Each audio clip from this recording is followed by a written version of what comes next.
Hello students, कल हमने अपना फर्स्ट चैप्टर स्टार्ट किया था, कृषि फसल उत्पादन एवं प्रबंधन। हमने कल फसल के बारे में पढ़ लिया। हमने ये पढ़ लिया कि हमें खेती की आवश्यकता क्यों होती है, उसका उत्पादन क्यों किया जाता है। हमने कृषि पद्धतियों के बारे में पढ़ा था कल।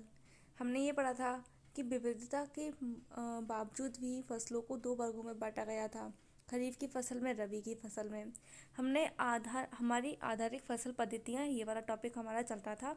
इसमें भी हमने मिट्टी तैयार करना, ये वाला टॉपिक हमने पढ़ लिया था। आज हम कृषि औजारों के बारे में पढ़ेंगे कि मिट्टी को तैयार करने के लिए कौन कौन से कृषि औजारों की आवश्यकता पड़ती है। अच्छी उपज के लिए बुआई से पहले मिट्टी को भुरभुरा करना आवश्यक होता है। यह कार्य बहुत से औजारों के द्वारा किया जाता है। हल, कुदाली एवं कल्टीवेटर इस कार्य में उपयोग किए जाने वाले प्रमुख औजार हैं। तो देखिए, अब हम ये जान लेते हैं कि हल, कुदाली और कल्टीवेटर का यूज़ किस किस तरीके से किया जाता है। कहाँ हम हल का यूज़ करते हैं, कहाँ हम कुदाली का यूज़ करते हैं और कहाँ हम कल्टीवेटर का यूज़ करते हैं। प्राचीन काल से ही हल का उपयोग जुताई, खाद उर्वरक मिलाने, खरपतवार निकालने एवं मिट्टी खुरचने के लिए किया जाता रहा है। आपके डायग्राम में दिया गया है, ये जो आपको चित्र दिया गया है आपकी बुक में, ये हल का चित्र है। ठीक है, अगर आपने पुरानी मूवीज़ देखने का आपको शौक़ है, यदि आपने देखी है, जैसा कि इस चित्र में भी दिखाया गया है, इसमें ये जो बैल हैं, ठीक है, और इनके हल बांधा हुआ है। ये क्या करते थे, ये पहले हल को चलाने का कार्य करते थे। आजकल हल जो है वो मशीन या फिर ट्रैक्टरों के द्वारा चलाया जाता है, ना कि बैलों के द्वारा। यह औजार लकड़ी का बना होता है, जिसे बैलों की जोड़ी अथवा अन्य पशुओं की सहायता से खींचा जाता है, जैसे कि घोड़े, ऊंट। इसमें लोहे की मजबूत तिकोनी पत्ती होती है, जिसे हम फाल कहते हैं। फाल क्या थी, इस डायग्राम में देखिए, इसमें जो लोहे की ये जो बहुत ही पैनी सी पतली सी जो परत होती है या पत्ती होती है जो आगे की ओर लगी हुई रहती है, इसे हम कहते हैं फाल। हल का मुख्य भाग लंबी लकड़ी का बना होता है, जिसे हम हल शेफ्ट कहते हैं। क्या कहते हैं, हल शेफ्ट। ये जो इसका ये वाला पार्ट दिखाया गया है आपके चित्र में, लंबा वाला पार्ट, ये वाला, इसे हम कहते हैं हल शेफ्ट।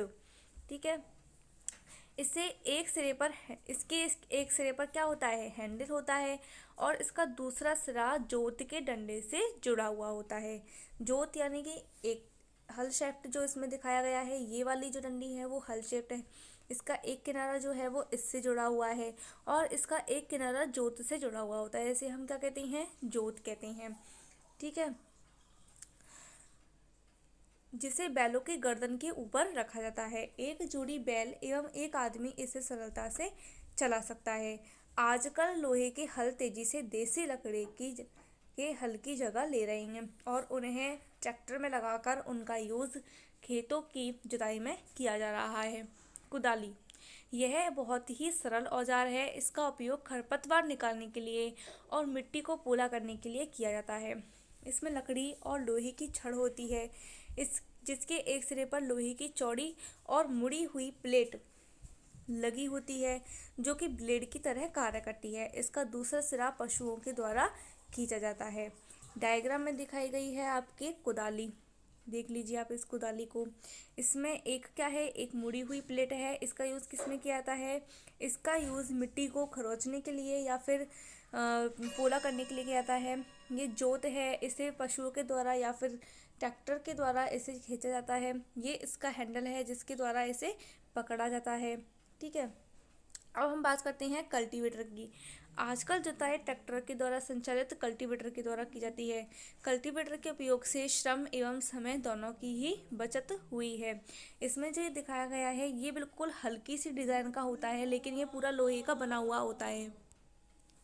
इसी को हम कल्टीवेटर कहते हैं। ठीक है, इसका यूज़ इसे ट्रैक्टर में लगाकर ये बिल्कुल हल्के जैसा ही कार्य करता है और इससे मिट्टी को पोला किया जाता है और इसके अलावा ही यह खेत को समतल करने का कार्य भी करता है। अब हम पढ़ते हैं बुआई के बारे में। हमने मिट्टी तैयार करना पढ़ लिया। मिट्टी तैयार करने के लिए कौन कौन से औजारों का यूज़ किया जाता है, इसके बारे में भी पढ़ लिया। अब हम पढ़ेंगे अपना नेक्स्ट टॉपिक, बुआई। क्योंकि फसल को तैयार करने के बाद अब हमें क्या करना है, उसमें बीज डालने हैं, हमें बुआई करनी है। बुआई फसल उत्पादन का सबसे महत्वपूर्ण चरण होता है। बोने से पहले अच्छी गुणवत्ता वाले साफ एवं स्वस्थ बीजों का चयन किया जाता है। यानी कि बुआई से पहले जो बीज हमें काम में लेने हैं, जिन बीजों को हमें खेत में डालना है, वो बिल्कुल स्वस्थ होने चाहिए। उसमें किसी प्रकार के रोग नहीं होना चाहिए, बिल्कुल साफ़ सुथरे होने चाहिए, उसमें कोई भी कीड़ा वगैरह नहीं होना चाहिए और उसकी गुणवत्ता भी अच्छी होनी चाहिए। किसान अधिक उपज देने वाले बीजों को ही प्राथमिकता देता है। ठीक है, जो कम उपज देंगे उन बीजों को वो अपने खेत में नहीं डालता है। बीजों का चयन। अब बीजों का चयन कैसे किया जाए, हम कैसे प्राप्त करें एक स्वस्थ, साफ और अच्छी गुणवत्ता वाले बीज। पहेली कह रही है कि एक दिन मैंने अपनी माँ को देखा कि माँ चने के कुछ बीज एक बर्तन में रखकर उसमें कुछ पानी डाल रही है। कुछ मिनट के बाद कुछ बीज पानी के ऊपर तैरने लगे। मुझे आश्चर्य हुआ कि कुछ बीज पानी के ऊपर क्यों तैरने लगे। चलिए इसका भी आंसर ले लेते हैं। आपको क्रियाकलाप दे रखा है कि एक बीकर लेके उसमें पानी से आधा भर लेते हैं और उसमें कुछ मुट्ठी गेहूं के दाने डाल देते हैं और इसे हिलाते हैं और कुछ देर हम प्रतीक्षा करते हैं। प्रतीक्षा करने के बाद हम क्या देखते हैं कि कुछ बीज जो होते हैं वो जल के ऊपर तैरने लगते हैं। जो बीज पानी में बैठ जाते हैं वे हल्के हैं या भारी हैं। वो भारी होंगे। क्षतिग्रस्त बीज जो होते हैं वो खोखले हो जाते हैं या फिर किसी कीड़े के द्वारा खा जाने से वो बिल्कुल खोखले हो जाते हैं, जिसकी वजह से वो पानी के ऊपर तैरने लगते हैं और हल्के हो जाते हैं। अच्छे और स्वस्थ बीजों को क्षतिग्रस्त बीजों से अलग करने की है अच्छी विधि है। अगर हमें स्वस्थ एवं साफ बीज रखने हैं तो पहले उन्हें पानी में भिगोना है। जो उसमें बीज ऊपर की ओर तैर आए उन्हें हाथ से या फिर किसी अन्य चलनी वगैरह की मदद से उन्हें बाहर निकाल दें और जो नीचे बैठे हुए बीज हैं उनका उपयोग खेत में बुआई के लिए किया जाना चाहिए। बुआई से पहले बीज बोने के औजारों के बारे में जानना आवश्यक है कि कौन कौन से औजार बुआई के लिए सबसे ज़्यादा यूज़फुल होते हैं, मददगार होते हैं। परंपरागत औजार। परंपरागत रूप से बीजों की बुआई में इस्तेमाल किए जाने वाला औजार कीप के आकार का होता है। कैसे आकार का होता है, कीप के आकार का होता है।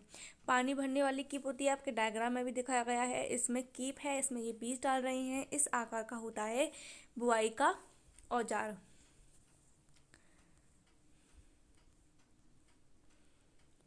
बीजों को कीप के अंदर डालने पर यह 2 या 3 नुकीले सिरे वाले पाइपों से गुजरता है। ये सिरे मिट्टी को भेद करके बीज को स्थापित कर देते हैं। यानी कि इसमें जो ये पाइप जो नीचे की ओर जा रहा है ये 2 या 3 भागों में क्या हो जाता है, विभाजित हो जाता है।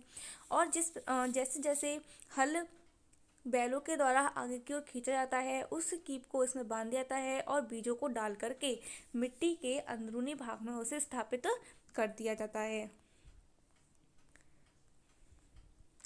अब बात आती है सील ड्रिल की। सील ड्रिल एक दूसरा औजार है बीजों की बुआई के लिए। आजकल बुआई के लिए ट्रैक्टर के द्वारा संचालित सीड ड्रिल का उपयोग किया जाता है। इसके द्वारा बीजों में समान दूरी एवं गहराई बनी रहती है।